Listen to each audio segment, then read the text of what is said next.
पिछले पार्ट में आप लोगों ने देखा था कि टॉमी ने जेसन को मार दिया था, जिससे उसके दिमाग पर काफ़ी असर पड़ा। इसके बाद हम देखते हैं रात में टॉमी जेसन की ग्रेवयार्ड पर जाता है। तभी हम देखते हैं दो बच्चे वहां पर आते हैं और जेसन की कब्र को खोदने लगते हैं। टॉमी पीछे से यह सब कुछ देख रहा था। बच्चे जेसन को देख रहे थे। तभी हम देखते हैं जेसन की आंख खुल गई और उसने उनमें से एक बच्चे को मार दिया। फिर उसने दूसरे बच्चे को भी मार दिया। इसके बाद वह बाहर निकला और उसकी नज़र थी टॉमी पर। तभी वह टॉमी के पास आता है और उसे मारने लगा, लेकिन यह सब उसका एक सपना था। टॉमी अब बड़ा हो चुका है। जेसन को मरे काफ़ी साल हो गए हैं, लेकिन उस हादसे को वह भुला नहीं पा रहा। वह एक अस्पताल में जा रहा है अपने दिमाग की बीमारी सही कराने के लिए, क्योंकि हमेशा उसे ऐसा लगता है कि जेसन उसे मार देगा।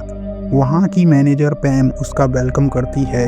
पैम उसे डॉक्टर मैट के पास ले आई। मैट उसे समझाता है कि यहाँ तुम्हें कोई भी परेशान नहीं करेगा, तुम जैसे चाहो वैसे रह सकते हो। टॉमी अभी भी उदास था, इसलिए वह वहाँ से चला गया। मैट ने उसकी रिपोर्ट पढ़ी, तब उसे एहसास हुआ कि टॉमी ने हद से ज़्यादा अस्पताल बदले हैं और काफ़ी सारी दवाइयाँ भी खाई हैं, यानी कि यह केस इतना आसान नहीं होने वाला। रूम में पहुंचकर टॉमी अपनी मॉम और बहन की फ़ोटो देख रहा था। हम देखते हैं वहाँ पर एक व्यक्ति ने उसे डरा दिया। रैगी नाम का बच्चा उसके साथ मजाक कर रहा था, लेकिन उल्टा टॉमी ने उसे डरा दिया। पिछले पार्ट से हमें मालूम है कि टॉमी को मास्क बनाना पसंद है और उसने यह काम अभी भी नहीं छोड़ा। इस तरीके से वह दोनों आपस में मिली। रैगी उसका मास्क देखता है और उससे इम्प्रेस हो जाता है। थोड़ी देर बाद हम देखते हैं रैगी अपने दादा जॉर्ज के पास चला गया। असल में उसके दादा यहाँ के कुक हैं। हम पुलिस को देखते हैं, वह वहाँ पर दो पेशेंट एडी और टीना को लेकर आई है। यहाँ पर हम और भी मेंबर को देख पाते हैं, रॉबिन, जॉय, बॉयलेट और जैक। यह सब लोग भी ट्रीटमेंट के लिए यहाँ पर आए हैं। शेरिफ मैट को समझा रहा था। तभी हम देखते हैं वहाँ पर ईथल अपने बेटे जूनियर को लेकर वहाँ पर आती है। ऊपर से टॉमी यह सब कुछ देख रहा था।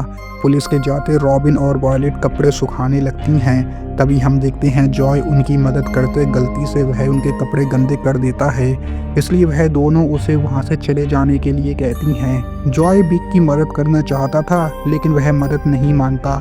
जॉय ने बोल बोल कर उसका दिमाग खराब कर दिया, इसलिए बिग कुल्हाड़ी की मदद से उसे मार देता है। थोड़ी देर बाद पुलिस बिग को ले गई बॉडी उठाने के लिए। जब मेडिकल स्टाफ आया तब रॉय नाम के व्यक्ति ने बॉडी देखी तो वह काफ़ी घबरा गया। मैट के मुताबिक जॉय का कोई भी नहीं है। माँ उसे जन्म देते हुए मर गई और पिता कहाँ गया इसके बारे में कुछ नहीं पता चला। रात के समय हम दो व्यक्ति पीट और विनी को देखते हैं। वह लोग उसी रास्ते से जा रहे थे, तभी उनकी गाड़ी खराब हो गई। पीट हल्का होने के लिए जंगल में चला गया, तब एक खरगोश ने उसे डरा दिया। तभी हम देखते हैं एक व्यक्ति फ्लेयर उठाकर विनी के पास आया। उसे लग रहा था कि यह पीट है। तभी वह व्यक्ति फ्लेयर उसके मुंह में घुसेड़ देता है और उसे मार देता है। थोड़ी देर बाद वहाँ पर पीट आया, लेकिन वह भी मारा गया। अगली सुबह हम टॉमी को देखते हैं जो पसीने से नहा रहा था। दवाई लेने के बाद भी उसे जेसन दिखाई दे रहा था। इससे पता चलता है कि वह कितना परेशान है। नीचे जैक और वॉयलेट में बहस होने लगी। तभी मैट ने उन दोनों को शांत कर दिया। टॉमी नीचे आया तो एडी ने उल्टा उसका मास्क पहनकर उसे डराने लगा। टॉमी उससे काफ़ी गुस्सा हो गया और उसे मारने लगा, लेकिन बीच में मैट ने उन्हें रोक लिया। इधर हम देखते हैं ईथल खाना बना रही थी। तभी एक भूखा व्यक्ति वहाँ पर आता है। वह उसे काम पर लगा देती है और बदले में वह उसे खाना देगी। इधर हम देखते हैं पुलिस को उन दोनों की बॉडी मिल चुकी है, इसलिए वह छानबीन में लग गए और उन दोनों की बॉडी को ऑटोप्सी करने के लिए ले गए। रात में हम देखते हैं बिली नाम का व्यक्ति लारा से मिलने के लिए गया। वह तैयार होने के लिए गई, इसी बीच उसी व्यक्ति ने बिली को मार दिया। लारा वापस आई तो वहाँ पर बिली कहीं नहीं मिला। वहाँ पर ड्रग्स पड़ी हुई थी तो वह अपने काम में लग गई। उसकी नज़र किलर के जूते और कुल्हाड़ी पर पड़ी। किलर ने अब उसे भी मार दिया। अगली सुबह हम टॉमी को देखते हैं जिसकी हालत अभी भी खराब है। एक के बाद एक मर्डर की वजह से मेयर कॉप काफ़ी परेशान हो गए थे।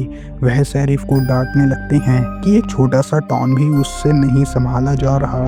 शेरिफ जेसन पर इल्ज़ाम लगा रहा था, लेकिन कॉप के मुताबिक अब वह मर चुका है और उनके पास ऐसा कोई भी सबूत नहीं है जिससे यह साबित हो जाए जेसन ने ही इतने सारे मर्डर किए हों। दूसरी तरफ हम देखते हैं मौका मिलते ही एडी और टीना आपस में रोमांस करने लगते हैं, जहां पर उसी भोगे व्यक्ति ने उन्हें देख लिया।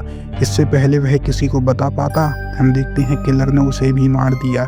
एडी हल्का होने के लिए साइड में गया। जब वह वापस आया तो देखता है टीना मर चुकी है और उसकी आंखें निकाल ली गई हैं। एडी काफ़ी घबरा गया था। तभी हम देखते हैं किलर ने बेल्ट की मदद से उसकी आंख बंद कर दी और उसकी आंखें फोड़ दी। रात में हम देखते हैं रैगी की जिद की वजह से पैम उसके भाई से मिलवाने के लिए ले जा रही थी। मैट के कहने पर उन्होंने टॉमी को भी अपने साथ ले लिया। वहां पहुंचने पर रैगी अपने भाई डीमन से मिलता है। डीमन की गर्लफ्रेंड अनीता भी आई हुई है।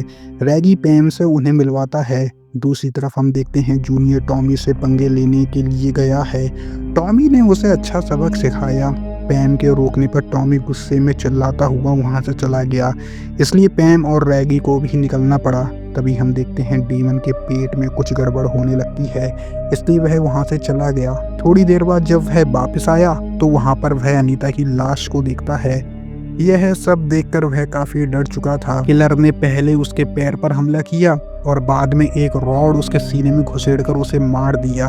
पैम और रैगी वापस घर में पहुंचे तो उन्हें वहां पर मालूम पड़ता है एडी और टीना अभी तक वापस नहीं आए हैं। मैट उन्हें ढूंढने गया था, वह भी वापस नहीं आया, इसलिए पैम अकेली ही उन्हें ढूंढने के लिए चली गई। पिटाई खाने के बाद जूनियर अपना गुस्सा अपनी माँ को दिखा रहा था। तभी हम देखते हैं किलर ने उसकी गर्दन उखाड़कर उसको शांत कर दिया। मॉम उसे ढूंढने के लिए बाहर गई। तभी हम देखते हैं किलर ने उन्हें भी मार दिया। इधर रॉबिन के साथ मूवी देखते हुए जैक ने अपना प्यार का इजहार कर दिया, लेकिन रॉबिन ने तो उसका मजाक बना दिया। जैक बॉयलेट से बात करने गया, लेकिन वह तो गानों में व्यस्त थी। वह वहां से निकला तो किलर ने उसे भी मार दिया। मूवी खत्म होने के बाद रॉबिन सोने के लिए चली गई। सामने वह जैक की लाश को देखती है। किलर भी बेड के नीचे था। उसने रॉबिन को भी मार दिया। वॉयलेट गानों में बिजी थी, लेकिन उसे नहीं पता किलर उसके पीछे खड़ा हुआ है।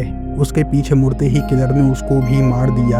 आवाज के मारे रैगी उठ जाता है। वह पहुंचा टॉमी के कमरे में। वहां पर इतनी सारी लाशों को देखकर वह डर गया। तभी हम देखते हैं वहां पर पैम आ गई और रैगी को लेकर वह वहां से जाने लगी। रैगी नीचे गिर जाता है। तभी हम देखते हैं वहां पर जेसन आ जाता है। आपके दिमाग में काफी सारे सवाल आ रहे होंगे कि जेसन तो मर गया था, तो अब वह जिंदा कैसे हो गया। सारे सवालों का जवाब मैं आपको आगे दूंगा। उसे देखकर जल्दी से वह दोनों वहां से भागने लगती हैं। रास्ते में उन्हें एक एम्बुलेंस मिली, लेकिन अंदर एक लाश पड़ी हुई थी। तभी वहां पर जेसन आ गया, इसलिए उन दोनों को अलग अलग जाना पड़ा। पैम को मैट की लाश दिखाई देती है। वह तो काफी डर गई। पैम अपने आप को बचाने के लिए घर में गई। तभी हम देखते हैं किलर खिड़की से जॉर्ज की लाश वहां पर फेंक देता है। फिर से वह भागी, लेकिन जेसन ने उसे पकड़ लिया। वह पैम को मारने वाला था।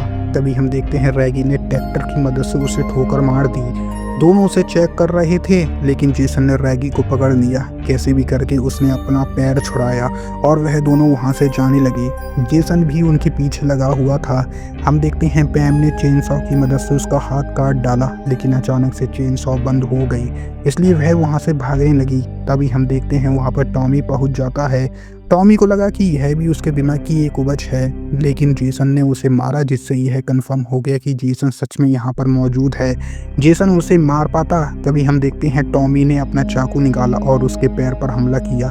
मौका मिलते ही पैम उसे ऊपर खींच लेती है, लेकिन जेसन भी ऊपर आ गया। पैम जेसन के ऊपर हमला करने लगती है, लेकिन हमले का असर उस पर कुछ भी नहीं होता।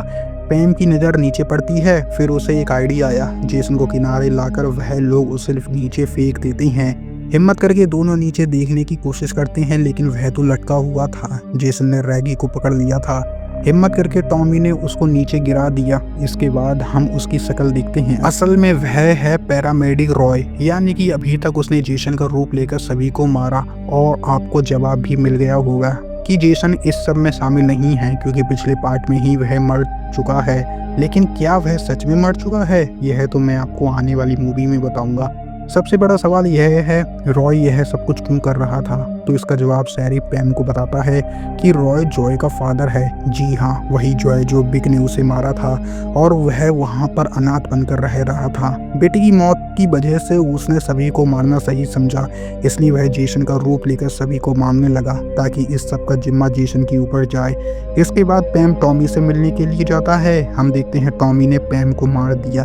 खैर, यह सिर्फ उसका एक सपना था। यहाँ पर भी उसे जेसन दिख रहा है, लेकिन उसने हिम्मत से उसका सामना किया, जिसके बाद वह गायब हो गया। यानी कि यह अब बिल्कुल ठीक हो चुका है। टॉमी अब जेसन का मास्क उठा लेता है। तभी वहाँ पर पैम उससे मिलने के लिए आई, लेकिन उसे वहाँ पर टॉमी कहीं नहीं नजर आया।